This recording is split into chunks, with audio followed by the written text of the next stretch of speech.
Fala pessoal, meu nome é William Marcondes e você está na Digita Código.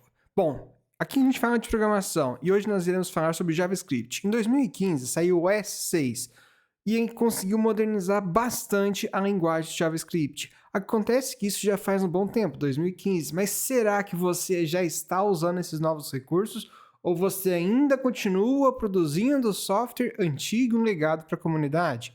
Bom, vamos ver aqui hoje algumas práticas que são muito interessantes e que você deve sim experimentar no seu dia a dia a fim de deixar seus códigos mais otimizados, claros de ler e muito mais fáceis de dar manutenção. Bom, bora lá, já compartilhei aqui um VS Code com alguns exemplos. O primeiro exemplo que eu quero trazer para vocês é o let e o const. O JavaScript, antigamente, a gente usava muito var para declarar tudo o que era necessário. O problema é... Qual o problema? Qual o problema da gente usar o var? Aqui nesse código, por exemplo, a gente está declarando var i recebe 0. E conforme i vai passando por dentro desse for, ele vai incrementando em mais. Acontece que tem um set timeout, dizendo para aguardar lá um segundo e nós iremos imprimir. O grande problema de usar a var, como aqui diz, é que como estamos num timeout, ele roda numa thread separada, é uma função que ela vai rodar de forma assíncrona. E o que será que acontece? Vou dar um play aqui. Eu estou usando a extensão, para quem não conhece ainda, a Code Runner. Se você instalar ela ativa o play, que ela dá um play diretamente usando o Node.js.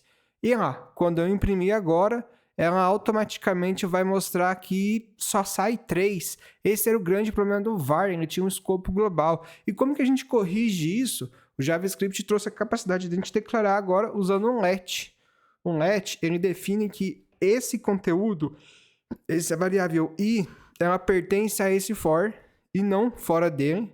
Então ela só nasce aqui dentro, ela só existe aqui dentro e ela deve ser utilizada toda vez que falar dentro de i.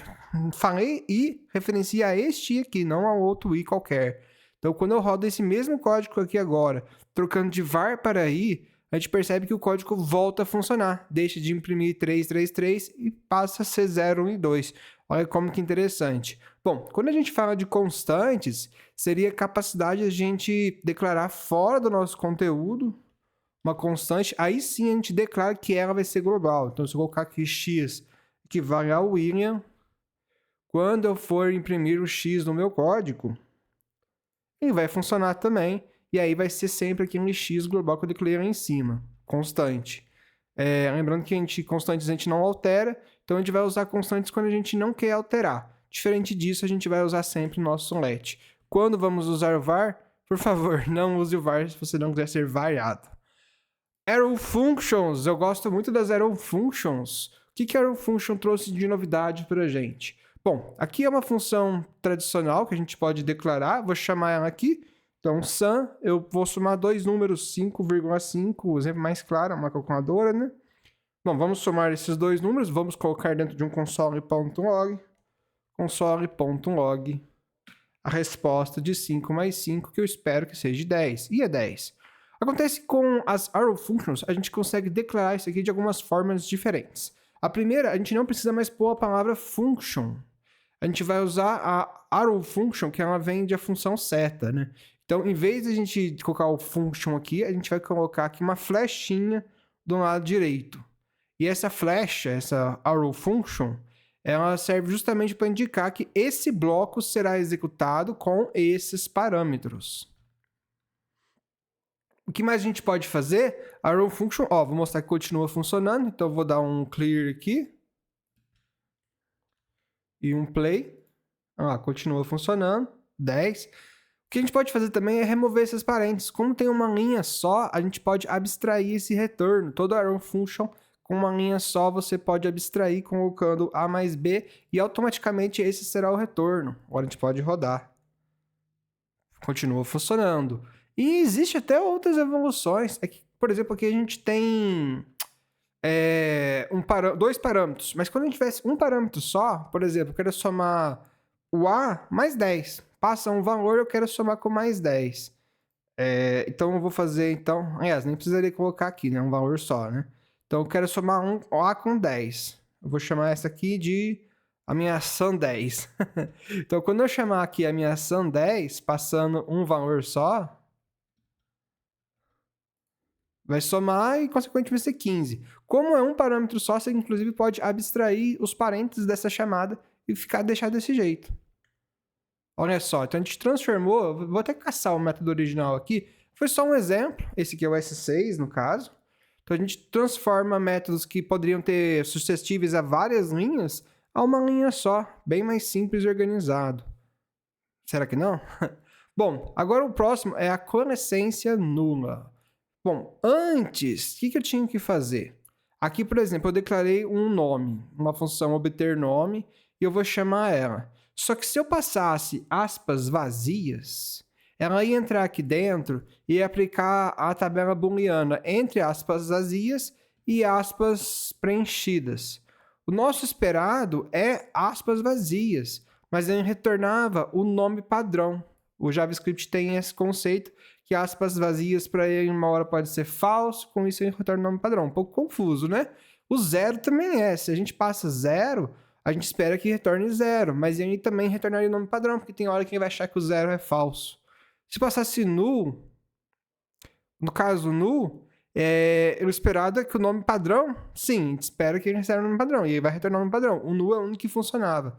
Mas se a gente passasse um defined, também funcionava. Então ficava um pouco confuso.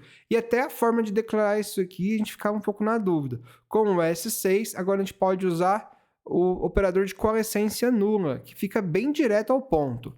Aqui, se o nome ele for null ou undefined, ele vai retornar o padrão, esse nome aqui. Se caso agora o nome tiver preenchido com uma string vazia ou zero, ele retorna de fato o que está à esquerda. Então fica bem prático quando você quer deixar um valor padrão de forma automática. Então aqui, um exemplo prático disso, vamos falar que a gente tem uma função de obter configurações. Então, bom, vou deixar comentada essa parte aqui agora, vamos rodar essa função, esse exemplo que eu quero mostrar para vocês. Então eu vou rodar esse código, vamos ver o que ele faz? Opa, faltou algum OD, quebrou, deixa eu rodar de novo. Aí. Eu tenho uma configuração padrão. Então, o usuário usa o tema padrão, ele vai usar a fonte Verdana e o tamanho da fonte 0. Mas olha que interessante, esse objeto de configuração de usuário que eu estou mandando imprimir, ele não tem tema, mas eu coloquei o tema padrão. Como que eu fiz isso? Eu pedi para obter a configuração a partir do objeto de configuração do usuário. E aí, esse meu obter configuração, ele vai avaliar o config que ele recebeu, mantendo o que ele recebeu ou um padrão. Ou da direita. Então, ou fonte, aí vem aqui o operador de coalescência nula, ou Arial, ou 12. Com isso, automaticamente, o meu tema foi preenchido para padrão aqui em cima. Então, um bom exemplo de como a gente pode estar aproveitando esse novo recurso. Agora, o parâmetro default também é interessante, né? Eu acabei de mostrar para vocês o uso do ou, mas digamos que você também pode aplicar um parâmetro default. Como funciona assim? Aqui no caso eu tenho minha Ana, eu quero dar um olá para a Ana. Depois eu quero dar um olá para o visitante. Então, assim que a gente fazia antigamente, né? A gente criava aqui o nome Ana, ou se não recebesse nada, fazia o ou visitante. Com o parâmetro default, fica até mais próximo de outras linguagens. A gente consegue criar aqui que o nome, se ele não receber nada, ele vai ser visitante. E a gente pode usar em logo de cara. Interessante que aqui está usando com string literals também, uma outra coisa, o template literals, uma outra coisa que foi colocada. E com isso fica mais fácil a gente declarar variáveis padrão. E ó, quem está acostumado já bate o olho e fala assim, vamos transformar isso aqui lá numa arrow function? É uma linha só. Então vamos lá. Ele recebe um parâmetro, arrow function. Então ele sai a função, passa a ter uma variável, a gente pode declarar aqui. Let saudar recebe esse parâmetro, que vai ter um opcional. Como é uma linha só, ele já retorna nosso template literals. Opa, olha o meu Ctrl X aqui dando trabalho. Vou usar o do Windows. Olá, nome, perfeito. Então agora, vamos ver se continua funcionando. Deixa eu comentar certinho essa parte aqui de cima, que é o anterior. Continua funcionando aqui usando nosso arrow function junto com o nosso default parâmetros. Eu acho interessante, ficou bem prático. Para mim, sim. Agora, um outro que também veio, que eu acredito que ajuda bastante, é o Chain Optional, que é a cadeia opcional. Eu tenho, por exemplo, aqui esse usuário. Esse usuário, ele tem o perfil, ele tem o endereço e sua cidade. Então, para eu acessar, se eu for acessar diretamente a cidade, pode ser que venha a ser nulo e eu venha ter um erro para o usuário, porque ele vai falar que o parâmetro null não possui cidade. E aí, para evitar esse tipo de erro, eu posso fazer isso aqui. Se o usuário end, usuário perfil existe, end, usuário perfil ponto endereço existe, usuário perfil ponto endereço cidade existe, aí sim eu faço o console.log da cidade, porque ela realmente existe. Isso não vai estourar erro de undefined nem nada.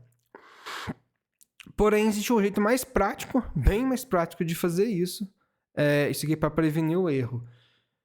Bom, qual que é o jeito mais prático da gente fazer? Eu vou até rodar esse código para vocês verem o erro que dá.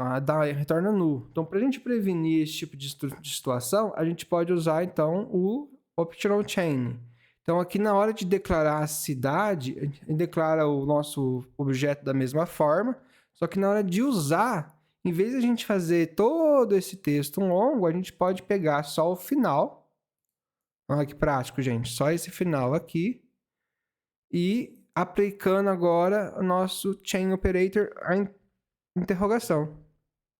Coloco aqui, coloco aqui, coloco aqui. Então, o que ele vai fazer? Em vez de ele estourar algum erro, falando que não existe algo de null, ele vai sair percorrendo, perguntando, se o usuário for null, eu já retorno null para a cidade. Se não, eu continuo. E aí, o perfil é null, eu retorno null para a cidade. Se não, eu continuo. Isso evita dar um erro dizendo que não existe endereço dentro de null, porque perfil era null, então o endereço não vai ter dentro de null. Então, eu daria um erro aqui. Com isso, eu consigo fazer o mesmo efeito com código bem mais simples. Aqui, o próprio de baixo também, a gente pode fazer isso aqui. Então, eu vou puxar para cá. Então, usuário sem endereço.